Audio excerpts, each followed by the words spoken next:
They told me I was going somewhere quiet, somewhere safe, somewhere that would take care of me. The moment the door locked behind me, I realized it wasn't care. It was containment. So I started writing everything down. Hi, everyone. Grace here. Before we go further, make sure you're subscribed and tell me where you're watching from. This already doesn't sit right with me. When care starts sounding like control, I stop trusting people fast. My name is Eleanor Braddock. I'm 70 years old, and up until 3 weeks ago, I lived alone in a narrow white house on Alderwick Lane with peeling shutters and a kitchen that still smelled faintly of nutmeg and old cast iron. It wasn't much, but it was mine. My husband, Charles, built the back porch with his own hands, and even now, if you stepped on the third plank from the railing, it creaked in a very specific way, like it remembered him. After Charles died, things didn't collapse all at once. They shifted, quietly, like a chair being dragged across the floor in another room. My niece, Paige Renner, started visiting more often. At first, she brought things, homemade soup, though it always tasted store-bought, little jars of quince preserve, a lavender sachet she insisted would help me sleep. Then she started bringing questions. Did you remember to take your pills? You left the stove on last week, right? I hadn't, but she said it so confidently I almost believed her. Her husband, Martin, had a different approach. He spoke softly, like a man in a waiting room.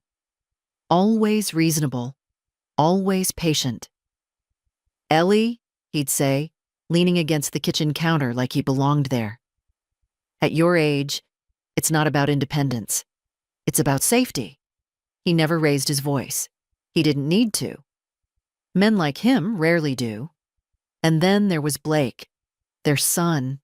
He didn't talk much when he came over, but he looked. That's what I noticed. He looked at the house like it was already his, measured the hallway with his eyes, ran his fingers once along the edge of my writing desk, Charles's desk, and asked, too casually, "You still have all the papers for this place, right?" I started noticing patterns. Paige would mention something I forgot, and a few days later, Martin would repeat it, slightly altered, like a story being edited. Once she said I called her at midnight, confused about where I was. I hadn't called her at all. I checked my phone. No record. When I told her that, she smiled in a way that didn't reach her eyes. That's exactly what I'm worried about, Aunt Ellie. They began suggesting things. Small at first. Maybe we should organize your medications. Then, you shouldn't be driving alone. Then, what if something happens and no one's there? Every suggestion sounded like concern. Every step moved me slightly out of my own life. The day it happened, Paige said we were going to see a specialist. Just to be sure everything's fine, she said, helping me into her car like I was already fragile. I brought my purse, my keys, and out of habit, I slipped a small pencil into the lining. I used to be a court recorder for nearly 30 years. Old habits don't disappear. They wait. We didn't drive to any clinic I recognized. The roads got narrower, the houses farther apart. Then the trees closed in, and the building appeared without warning. 3 stories. Faded brick. Windows too narrow. A sign near the entrance read Ashcroft Residence in thin, polite lettering that tried very hard to sound like a hotel. This is just temporary, Paige said quickly when I didn't move to get out. They'll observe you, adjust your medications, make sure you're safe. Safe. That word again. Inside, the air smelled like antiseptic and overcooked cabbage. A woman with pale hair and a name tag that read Nora Keene greeted us with a smile that felt rehearsed. Papers were exchanged. I noticed Paige already had them signed. That's when I understood. This hadn't been arranged today. This had been decided long before I got in that car. "I'm not staying," I said, calmly, clearly. Paige squeezed my hand. Too tight. "Just for a little while." They took my phone. For safekeeping. My purse. My keys. They wrote down my belongings on a clipboard, though I noticed they skipped the ring I'd slipped into my mouth when no one was looking. It tasted like metal and memory. When the door to my room closed behind me, it didn't slam. It clicked. Soft. Final.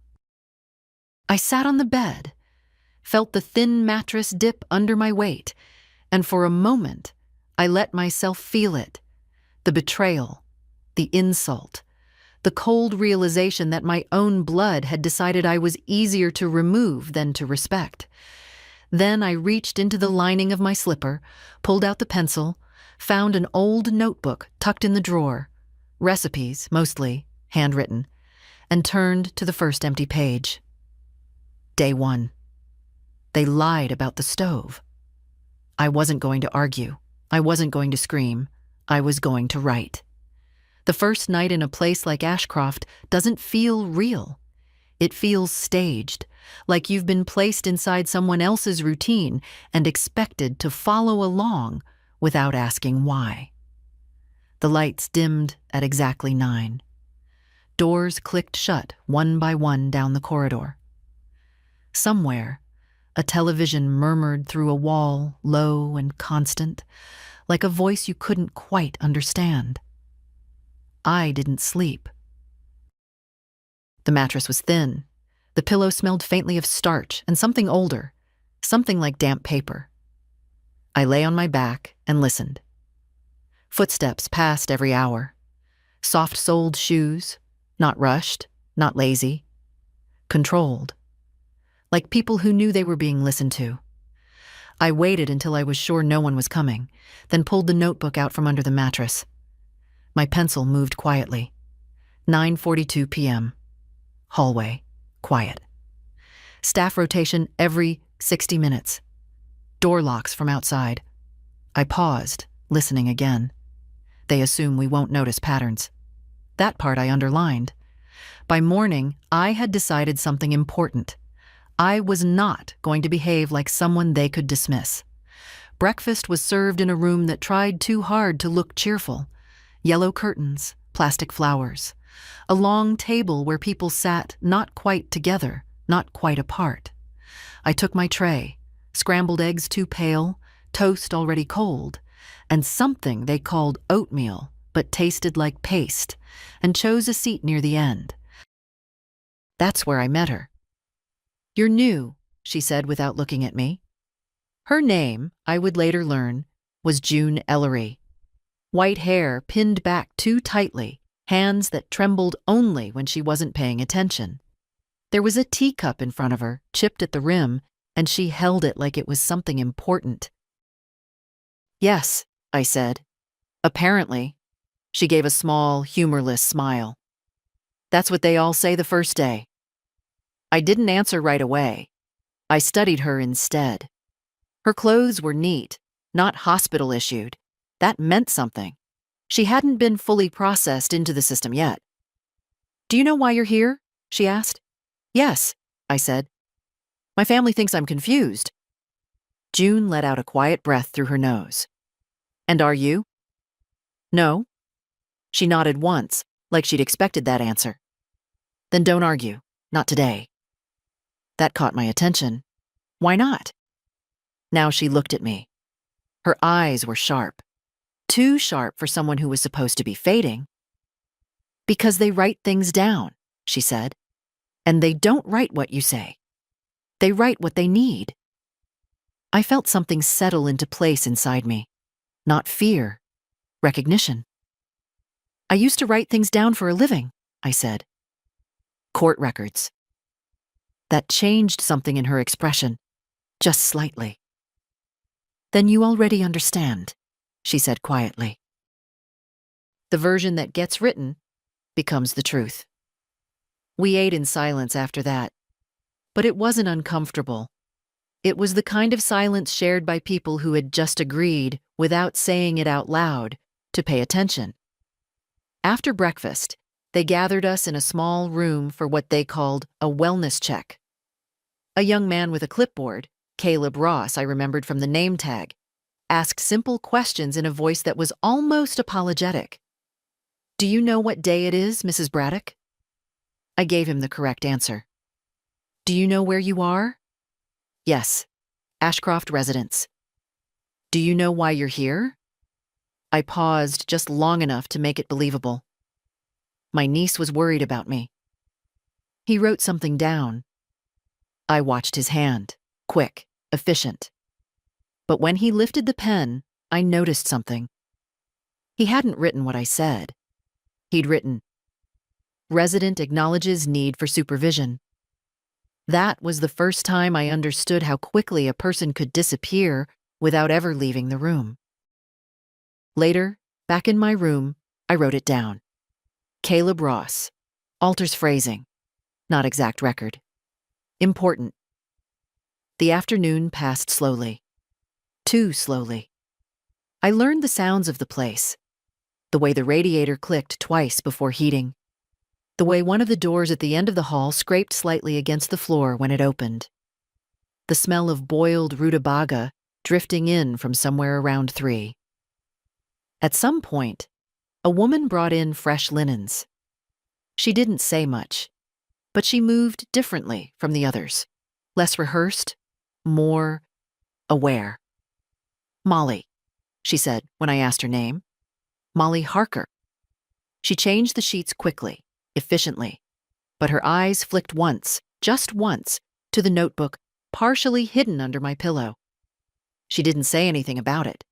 Instead, as she smoothed the blanket, she leaned slightly closer and said, very quietly, "You'll want to keep that somewhere better."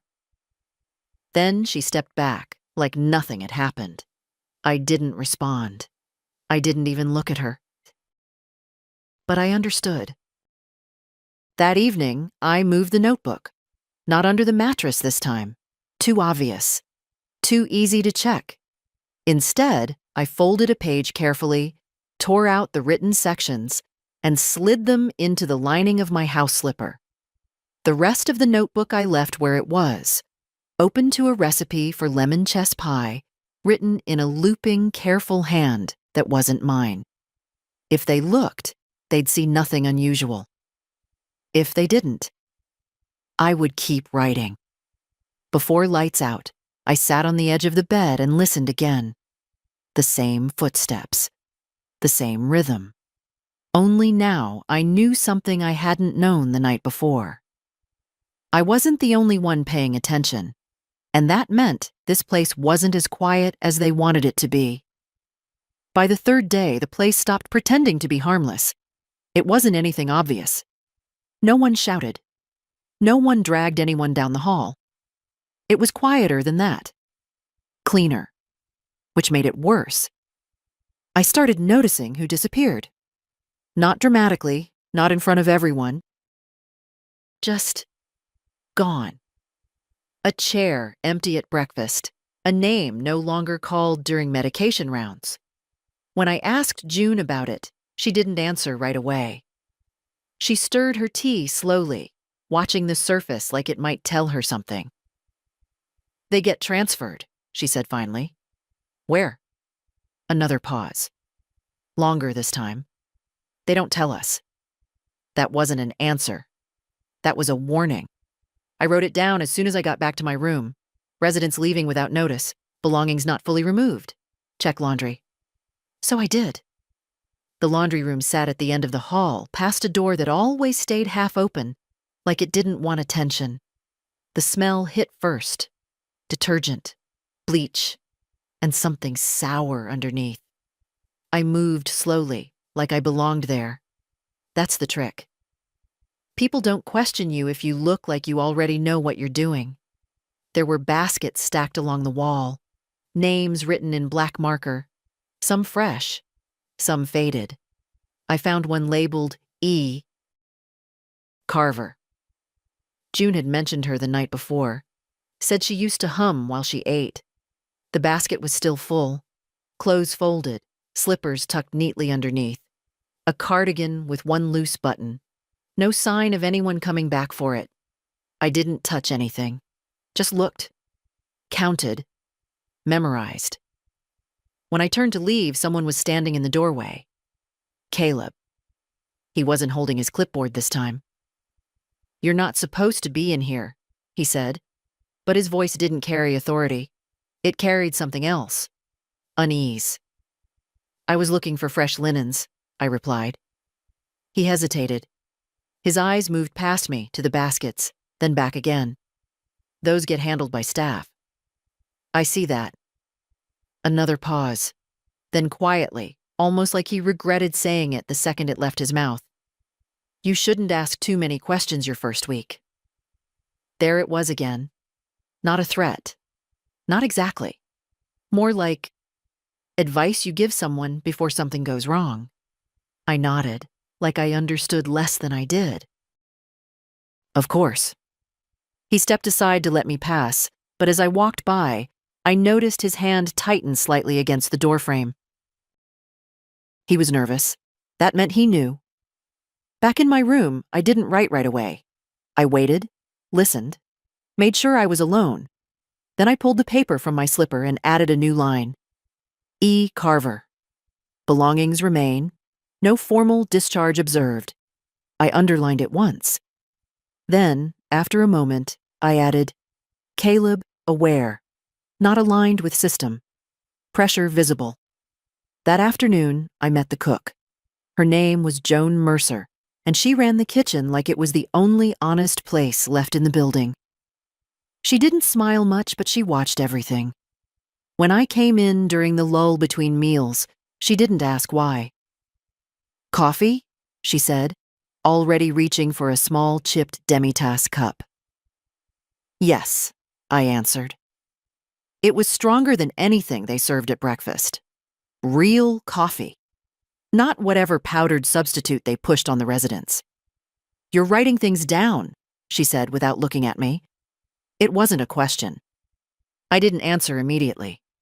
She set the cup in front of me. "Good," she added. "Someone should." That was all she said, but it was enough. That evening during medication, I paid closer attention. The cups were handed out quickly, names called, pills swallowed, water followed. Routine. But one woman hesitated. "Those aren't mine," she said softly. The nurse, different one this time, I didn't catch her name, didn't even look at the pills. "They're what's prescribed." "I know what I take," the woman insisted, her voice trembling now. "These aren't—" "Take them," the nurse said, sharper this time. The room went quiet. I watched as the woman slowly lifted the cup, her hand shaking, and swallowed. No one said anything. Not June, not Caleb, not me. But I wrote it down. Medication discrepancies. Resistance overridden. Witnessed by multiple residents.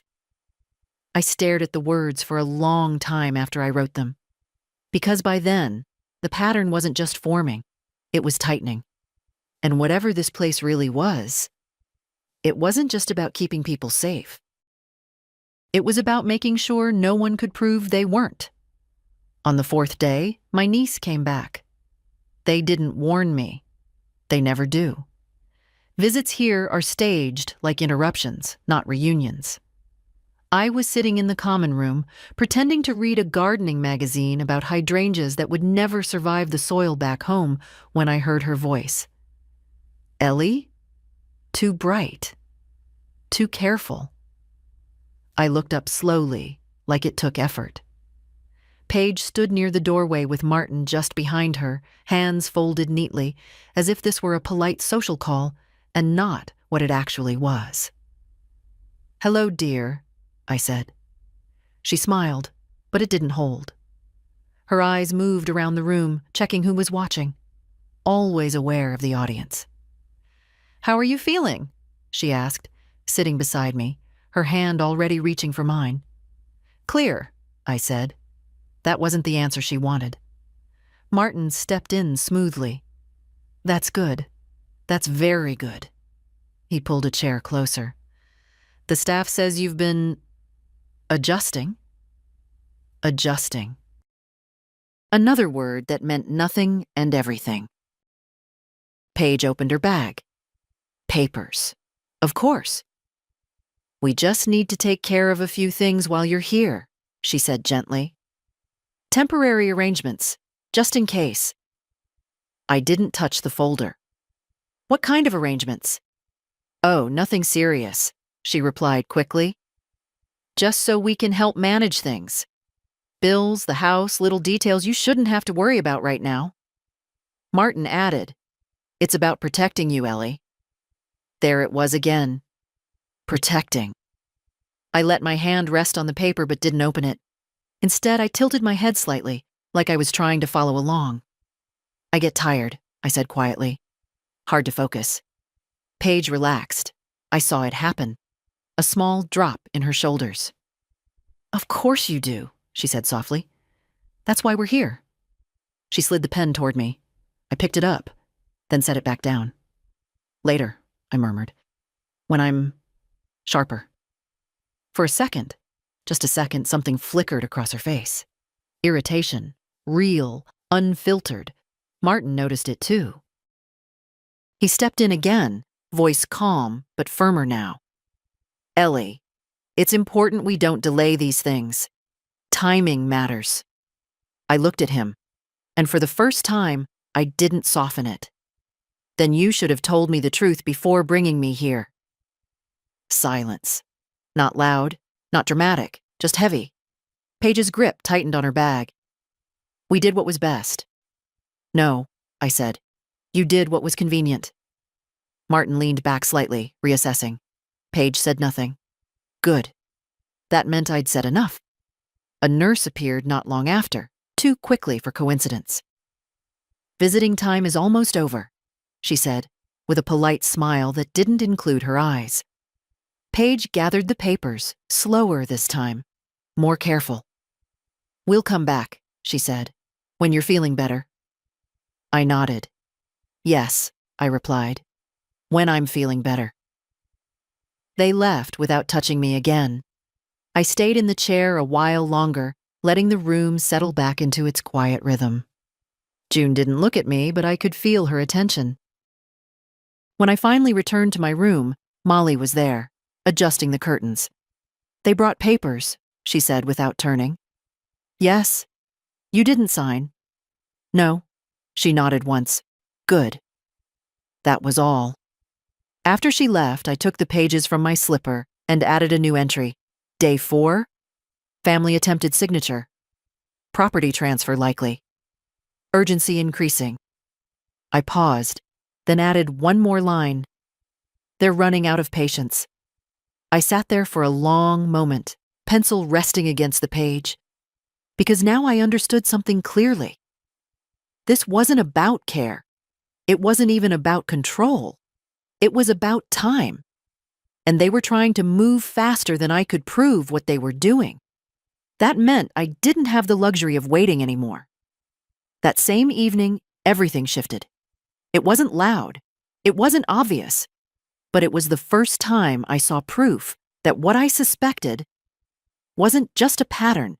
It was a plan. Caleb found me. Not in the hallway, not in the common room. In the small side office near the medication station, the one no one ever used unless they had to print something. He stood there awkwardly, like he wasn't sure he should be talking to me at all. You weren't supposed to see those baskets, he said quietly. I didn't touch anything, I replied. I know. That was the problem. He did know. He glanced over his shoulder before stepping closer. They've been asking about you. Who is they? He hesitated. Your family, and Mrs. Keene. Of course. I stayed calm. And what did you tell them? That you're cooperative. He swallowed. That you're adjusting well. I studied his face. Pale, tired, not cruel, just stuck. Why are you telling me this, Caleb? Another pause. Then he did something I didn't expect. He handed me a folded sheet of paper. "I wasn't supposed to print this," he said. I didn't open it right away. I looked at him instead. "Why now?" "Because," he exhaled slowly, like he'd been holding it in for days. "Because this isn't right." That was enough for me. I unfolded the paper. It was a system entry, clean, official, time-stamped. My name at the top. Eleanor Braddock. Status. Evaluation in progress. Projected outcome. Long-term placement recommended. Return to private residence, not advised. My eyes moved lower. Property management. External coordination pending. Family liaison. Paige Renner. Legal review initiated prior to intake. Prior, not after. Not because of anything I'd done here, before I ever walked through that door.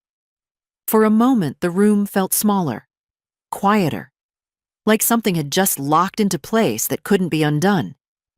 "They decided before I got here," I said. Caleb nodded. "Yes." I read the line again. Return to private residence, not advised. Not because I was incapable, because they needed it to be that way. "Who wrote this?" I asked. "Mrs. Keene approved it," he said. "But the request came from your family. They pushed for an expedited review." Expedited. Of course they did. I folded the paper carefully. Not rushed, not shaken, just precise. "Does anyone else have access to this?" I asked. "Yes, administration, and..." He hesitated. "The legal consultant." Graham Wexler. I memorized the name. "Thank you, Caleb." He looked at me like he expected something else. Maybe anger, maybe panic. I gave him neither. Instead, I said, "You should go." He blinked. "What?" "They'll notice you're gone.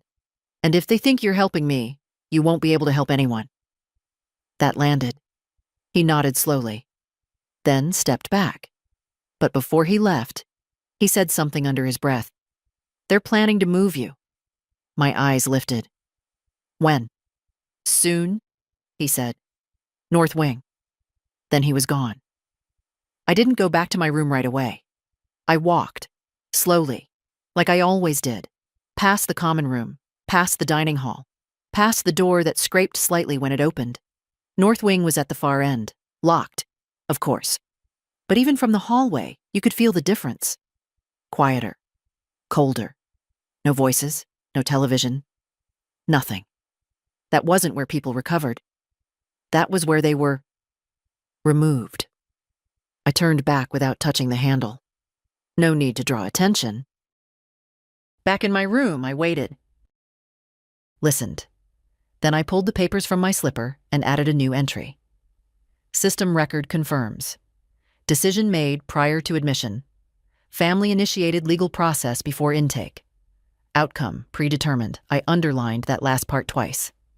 Then I added one more line. North wing to de-escalation. Timeline shortening. I sat there for a long time after writing that. Not thinking about fear, thinking about timing. Because now I knew something I hadn't known before. This wasn't just about keeping me here. It was about moving me somewhere worse before I could stop them. All right. This is where it gets serious.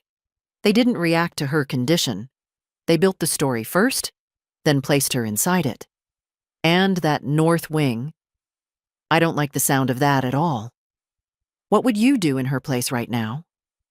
Me? I wouldn't wait for the next move. I'd start breaking their plan before they finish it. They moved faster after that. Not openly. Not in a way you could point at and say, "There, that's the moment." But the air changed. Staff stopped lingering. Conversations cut off when I entered a room. Even June grew quieter, like she was measuring every word before letting it out. That's how you know pressure is building. Not by what people say, but by what they stop saying. The next morning, my name was called earlier than usual. Medication review, the nurse said. Different nurse again. This one didn't bother pretending to be kind. I followed her into a smaller room near the back corridor. A table, 2 chairs, a locked cabinet. No windows. Caleb was already there, standing off to the side with his clipboard, not looking at me. "Sit," the nurse said. I did. She placed a paper cup in front of me. More pills than before. I didn't touch them. "These are new," I said. "They're adjusted," she replied. "Doctor's recommendation." "I haven't seen a doctor." "You don't need to," she said flatly. "Your chart has." That was new. I turned my head slightly toward Caleb. He didn't move, but I saw it. The smallest shift in his jaw. He knew. I picked up the cup, tilted it slightly, just enough to see the shapes inside. One capsule I didn't recognize. White. No marking. "I'd like to confirm these," I said calmly. The nurse's patience snapped, just a little. "You're not in a position to question your treatment, Mrs. Braddock." There it was again, that quiet attempt to redraw the line. I nodded slowly, then brought the cup to my lips, and didn't swallow. Years ago, I learned how to hold a word in my mouth until the exact right moment to release it. Turns out, pills aren't that different. I took the water, tipped my head back, and let them think I complied. The nurse watched, waited, satisfied. "Good," she said. "We'll monitor your response." Of course you will, I thought. Back in my room, I didn't sit down right away. I went straight to the small sink, turned the tap just enough, and let the pills slip quietly from my mouth into my hand. I dried them on a corner of the towel. Then I studied them. One I recognized.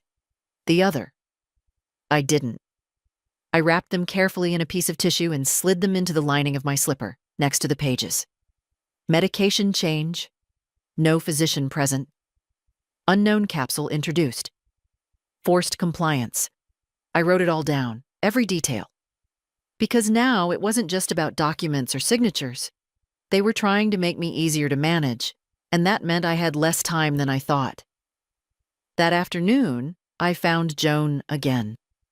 She didn't ask questions when I walked into the kitchen, just poured coffee into that same chipped Dimitas cup and slid it across the counter. I placed the tissue-wrapped pills beside it. She didn't touch them right away. "New?" she asked.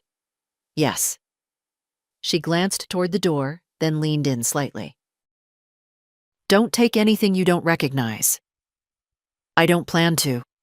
She nodded once, then, quietly, "I'll ask someone I trust." That was more than I expected. "Thank you," I said. She waved it off. "Just don't make it obvious." Nothing here could be obvious. On my way back, I took the longer route, past the laundry room, past the common area, past the north wing door. It was still closed, still quiet. But this time, I noticed something I hadn't before. A cart parked nearby. Not for cleaning, not for food. Files. Thin folders stacked neatly, each labeled with a name. I didn't stop. Didn't slow down. Just looked as I passed. Long enough to recognize one of them. E. Carver. Still here, still in the system. Not transferred. Not gone. Just moved. That confirmed it. People didn't leave Ashcroft. They were reassigned. Repositioned. Out of sight. Back in my room, I sat on the edge of the bed and listened again. Footsteps. Doors. The same rhythm as always. Only now I understood what it was hiding. I pulled the pages from my slipper and added one more line. Residents not leaving. They're being relocated internally. North Wing likely endpoint. I stared at that sentence longer than the others. Because once you see something clearly, you can't pretend it's smaller than it is. And this was bigger than my house. Bigger than my family. This place wasn't just holding people. It was processing them. And I had just been moved to the front of the line. By the 7th day, they stopped pretending I was temporary. It showed up in small ways first. My name tag changed. It used to say, evaluation, in faint blue ink beneath it. Now it said, resident, permanent, quietly decided. No one told me. They never do. I noticed it when Molly brought fresh linens. You saw it, she said under her breath. Yes. They moved you on paper before they move you in person. That confirmed what I already suspected. They're accelerating, I replied. She didn't answer directly, just smoothed the blanket and added, You need to be careful today. That was enough. By afternoon, I understood why. They called me in again, not for medication this time. Administrative review, Caleb said, not meeting my eyes. The room was different. Larger, cleaner, a folder already waiting on the table. And Mrs. Nora Keene was there. She didn't sit right away. She stood by the window, hands folded, watching me like she was measuring something invisible. Mrs. Braddock, she said finally, her voice calm, almost gentle. We're concerned about your adjustment. I've been cooperative, I answered. Yes, she nodded. You have. But cooperation and stability aren't the same thing. That was deliberate. Martin used the same tone, same phrasing, same strategy. They were aligned. We've observed signs of agitation, she continued. Questioning staff, resisting treatment protocols. I asked what I was being given, I said. That's not your role here, she replied smoothly. There it was again. Not your role, not your place. She sat down then, folding her hands neatly on the table. We believe a more structured environment would benefit you. I didn't react. North Wing? I asked. That made her pause, just a fraction of a second, but I saw it. Yes, she said. A quieter space. Fewer external stimuli. Fewer witnesses, I thought, but I didn't say it. Instead, I let my shoulders drop slightly, let my gaze soften, let them see what they expected to see. Fatigue, uncertainty, compliance. If you think it's best, I murmured. That did it. Keene relaxed. Caleb's pen froze for half a second before continuing. They believed it. Good. They didn't move me immediately. That's how these places work.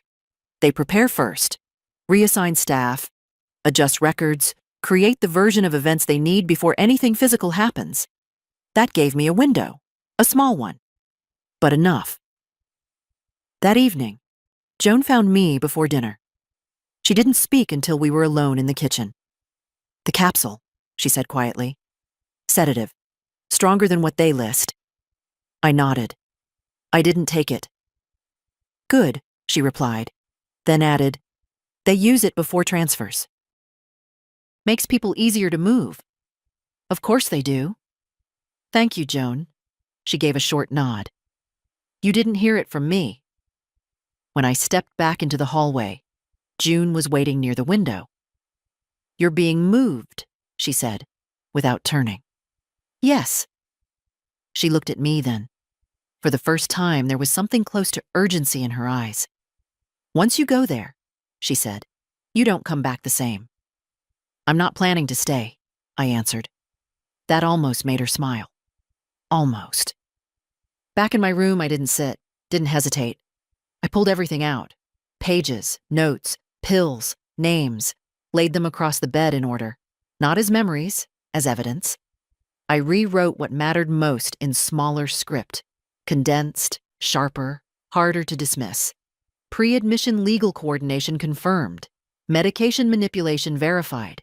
Resident displacement internal, not external. North Wing Tara containment stage.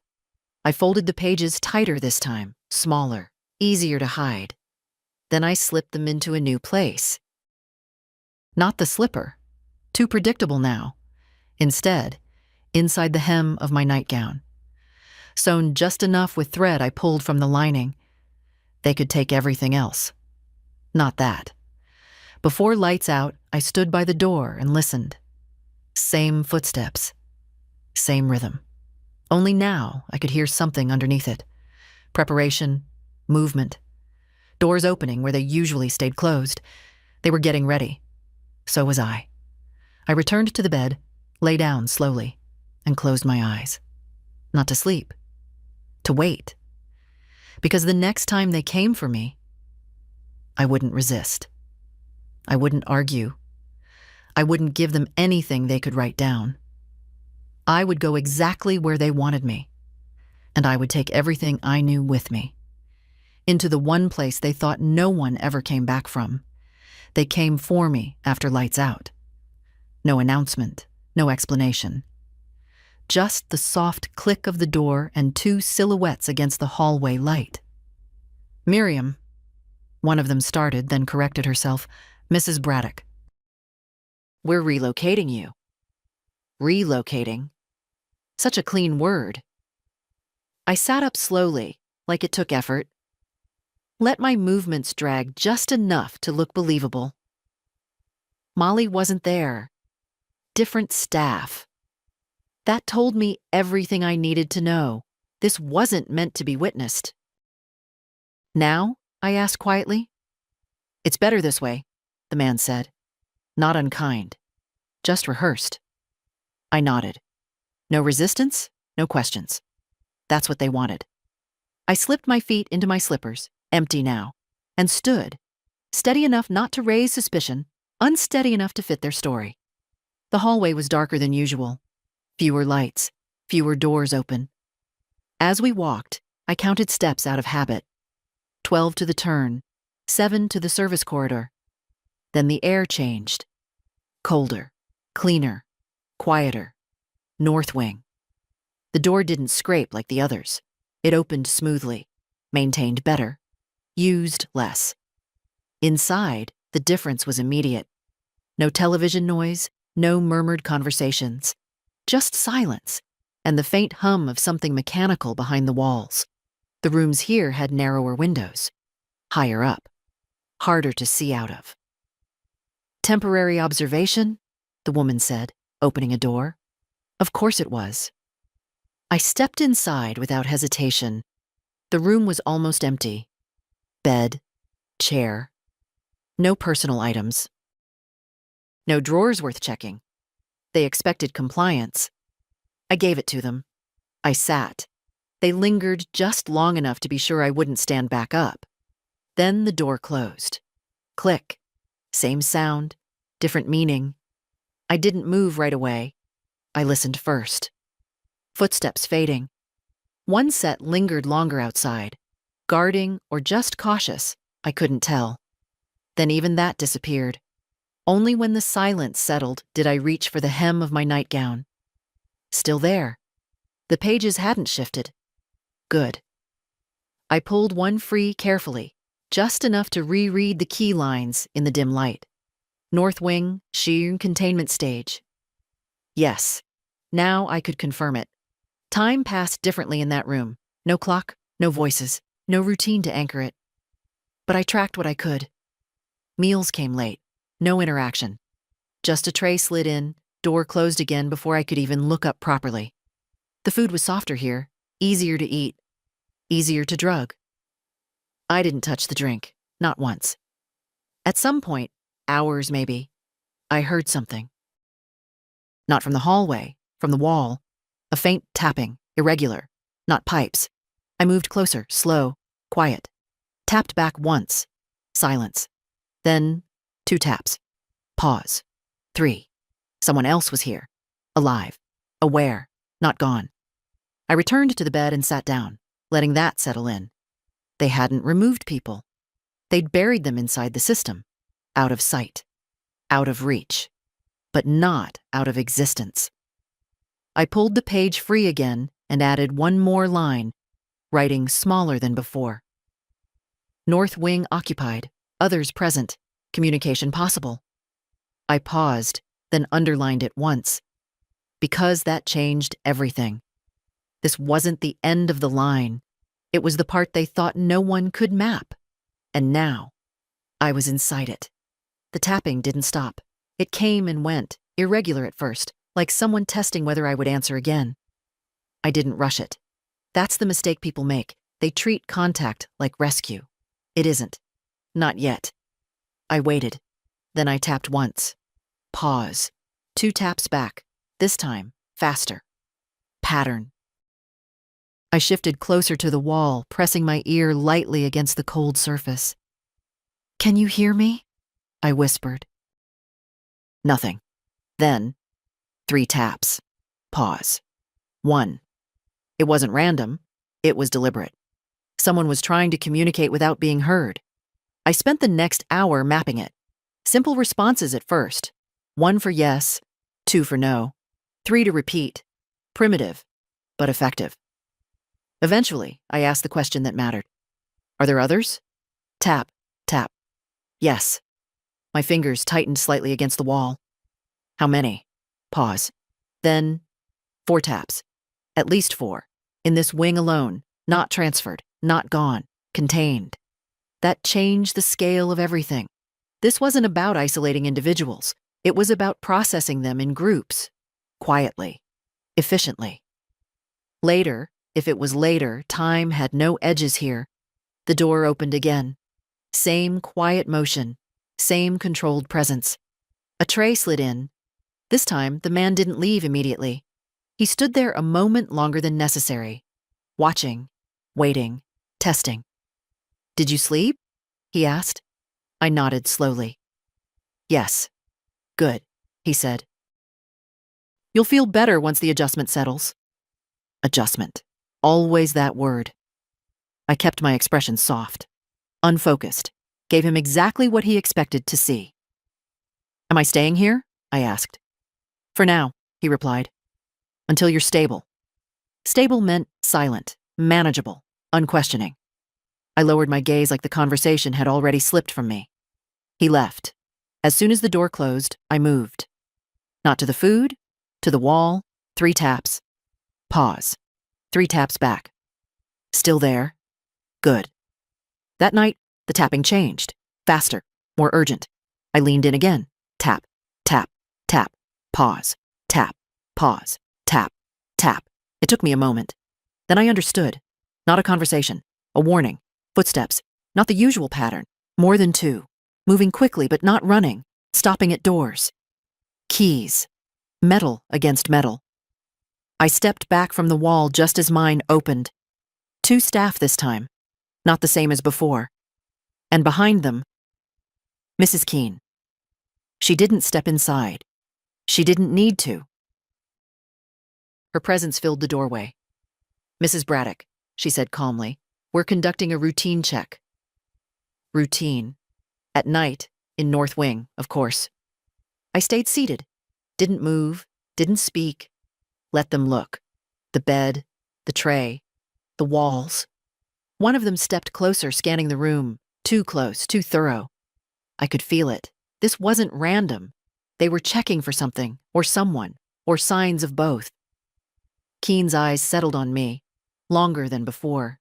Measuring. Again, always measuring. "You're adapting quickly," she said. I tilted my head slightly. "Am I?" I murmured. She smiled. Not kindly. Faster than most. That wasn't a compliment. That was suspicion. They left without another word. Door closed, lock engaged. Footsteps moved on. Next room, then the next. I waited. Counted. Listened. Only when the silence returned did I move back to the wall. 1 tap. Pause. No response. Again. Nothing. I sat there longer than I should have. Still. Listening. Waiting. But the tapping didn't come back. Slowly, I reached for the hidden pages and pulled one free. My hand was steady, but the line I wrote cut deeper than the others. Night inspection triggered after communication. Pattern detected. Risk increased. I paused, then added, "Others still present, but not all will remain." I folded the page smaller than before, tighter, more precise. Because now I understood something new. This place didn't just remove people quietly. It reacted when it thought it was being observed. and I had just made myself visible.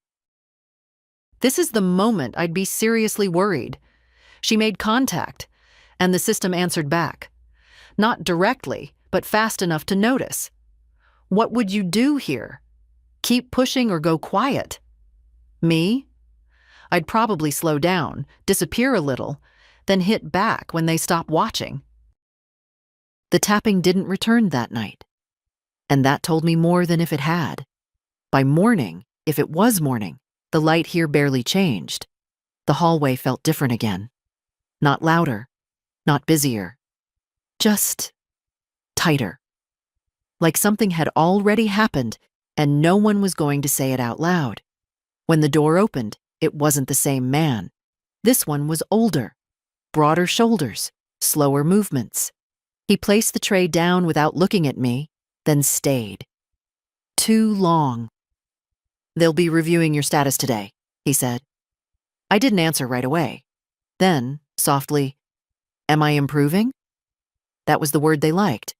He glanced at me for the first time. "That depends," he said, "on how cooperative you continue to be." Translation, on how quiet you stay.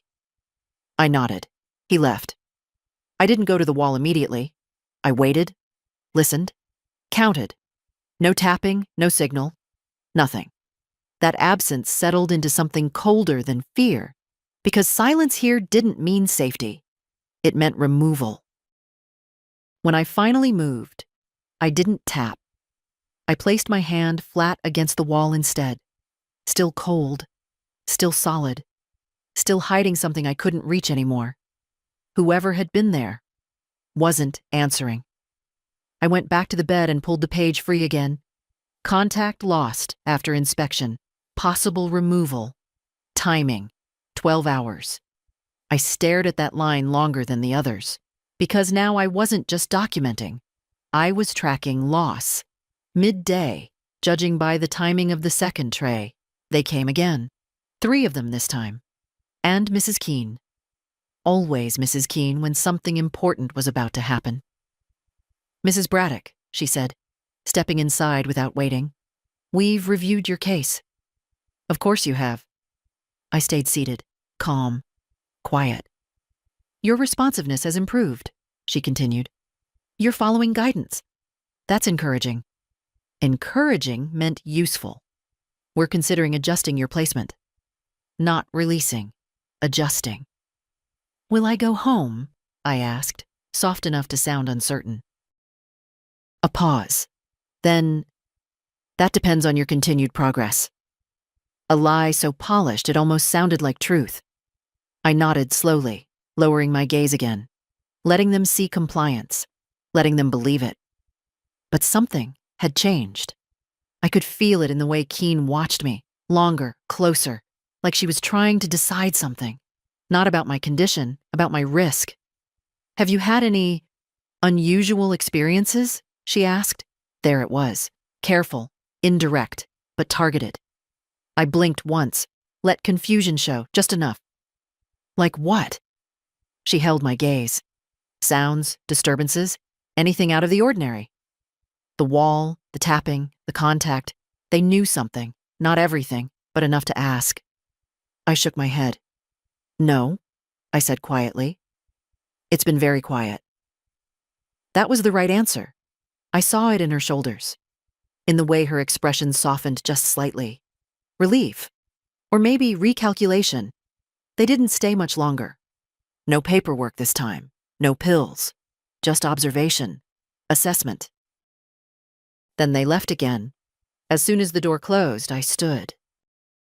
Faster than before, not careless, but not slow either. Because now I knew something else. They were checking for communication, and they didn't find it, which meant I still had the advantage. I moved to the wall, waited, then tapped once. Soft, careful, nothing. Again, still nothing.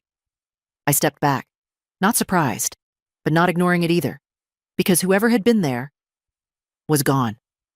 I returned to the bed and sat down, pulled the pages out again, reread everything, names, times, patterns. Then I added a new line. System reacts within hours. Detection, inspection, removal. I underlined it once, then added, no direct proof left behind, only absence. I folded the pages tighter, more compact, more deliberate.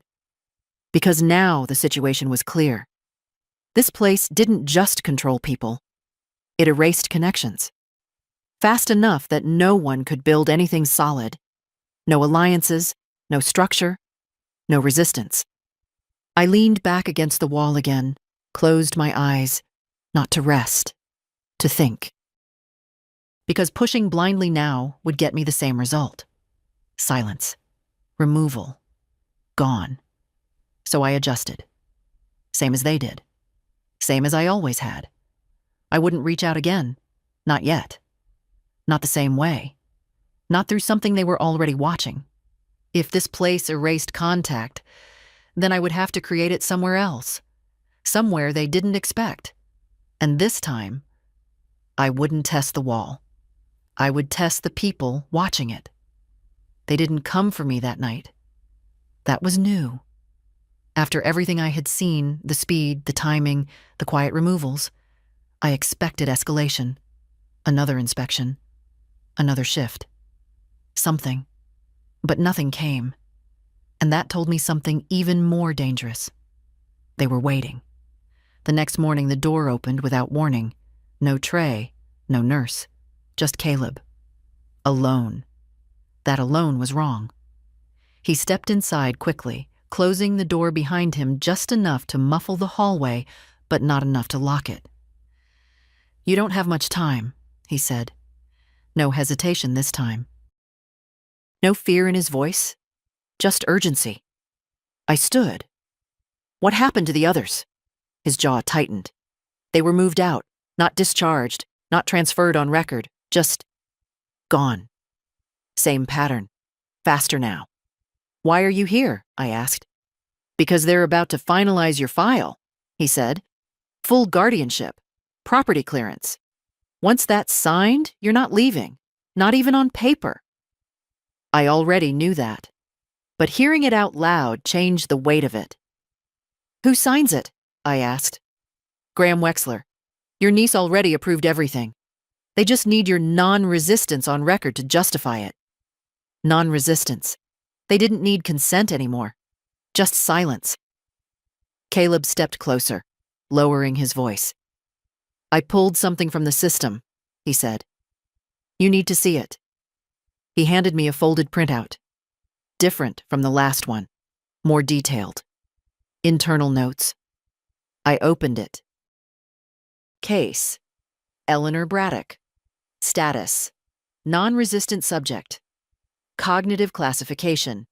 Declining. Reinforced guardianship approval. Pending final confirmation. Property transfer pathway. Active. My eyes moved lower. Contingency. Long-term internal placement if external complications arise. That wasn't care. That was containment planning. They're not planning for you to leave, Caleb said. I know. They're planning for what happens if someone asks about you. That was worse. Because that meant they expected questions. Eventually. And they already had answers prepared. I folded the paper slowly. Why help me? I asked. He didn't answer immediately. Then, because I've seen this before, he said, and no one ever walks out once it's signed. That was enough. Then we don't let them sign it, I said.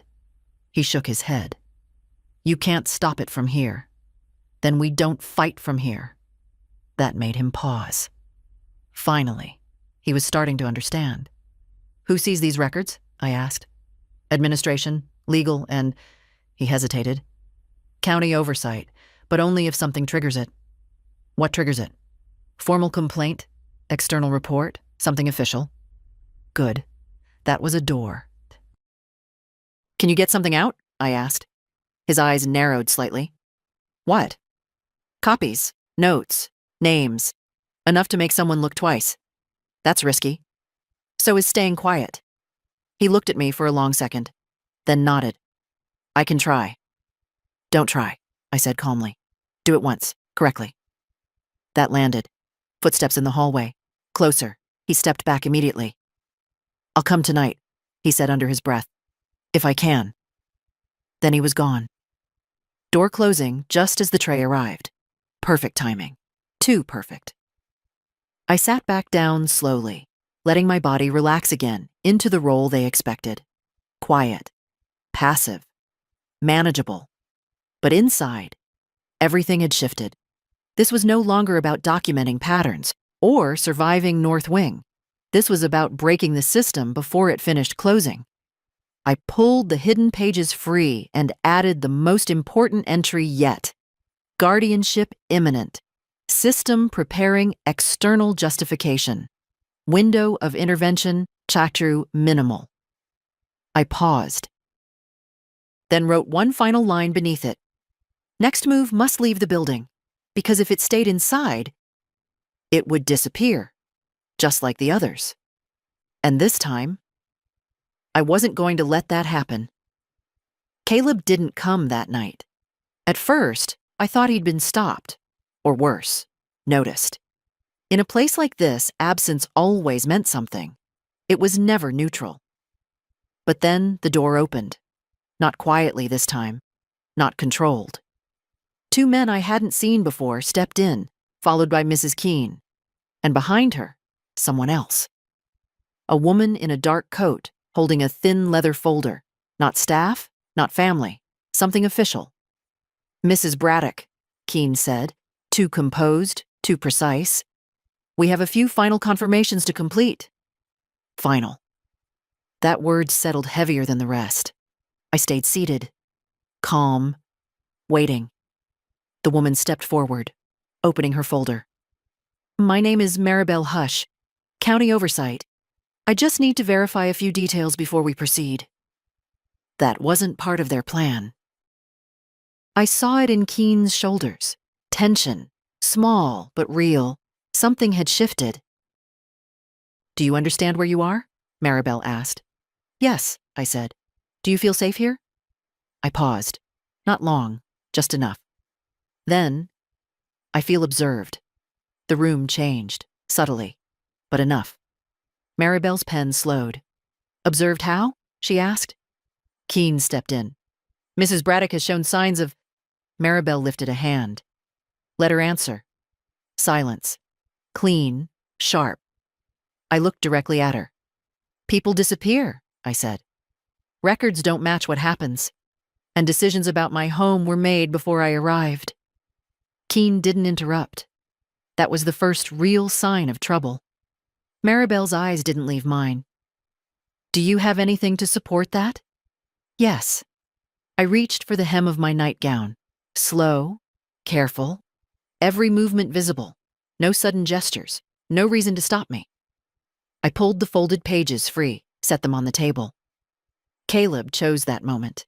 The door opened again, too fast, too unplanned, and he stepped in, breathing slightly harder than usual. I have copies, he said. No hesitation now, no fear. Just commitment. He placed a stack of printed sheets beside mine. System logs, timestamps, internal notes, everything they thought no one would connect. Keene moved then. Too late. Those documents are unauthorized. They're relevant, Maribel said calmly. And just like that, control shifted. The room didn't get louder. It got still. The kind of stillness that happens right before something breaks. Maribel began reading. Slowly, carefully, not rushing. That was the worst part for them. Because nothing here was built to survive attention. Minutes passed. No one spoke. Not Keene, not the staff, not even Caleb. Then Maribel closed the folder. Mrs. Keene, she said, I'll need access to all internal records for this wing, immediately. Keene didn't answer right away, and in that hesitation, everything collapsed. They didn't take me back to the same room after that. Not North Wing. Not even the original one. They moved me to a temporary office while the building filled with people who didn't belong to Ashcroft. Voices changed, footsteps changed, the rhythm broke. By morning, Paige arrived, alone for the first time. No Martin, no Blake, just her. She stood in the doorway, looking smaller than I remembered. "Ellie," she started. I didn't answer. She stepped closer. "I didn't know it would go like this," she said. "That wasn't an apology. That was distance." I looked at her, really looked, and for the first time, I didn't see family. I saw someone who made a decision and followed it until it broke. "You knew enough," I said. She swallowed, didn't argue. "I can fix this," she said quickly. "We can reverse." "No," I replied. Simple, final. That was the moment it ended. Not with shouting, not with revenge, just a line, drawn clean. I didn't go back to Alderwick Lane, not right away. The house was placed under independent review, the accounts locked. Everything paused until the investigation finished. Instead, they gave me a small temporary apartment above a library 2 towns over. Quiet, real quiet. Not the kind that hides things, the kind that lets you hear yourself think. A week later, I bought a new notebook. Not for recipes this time, for records. The first line I wrote was simple. I was not confused. I was documented. I'll be honest. I don't fully agree with her. She stopped clean, walked away, drew the line. But me, I would have gone further. Paige wouldn't get a quiet exit from me. Not after that. But tell me what you think. Would you have done the same? Or finished it differently? And if you've made it this far, subscribe, like the video, and write "documented" in the comments so I know you stayed till the end.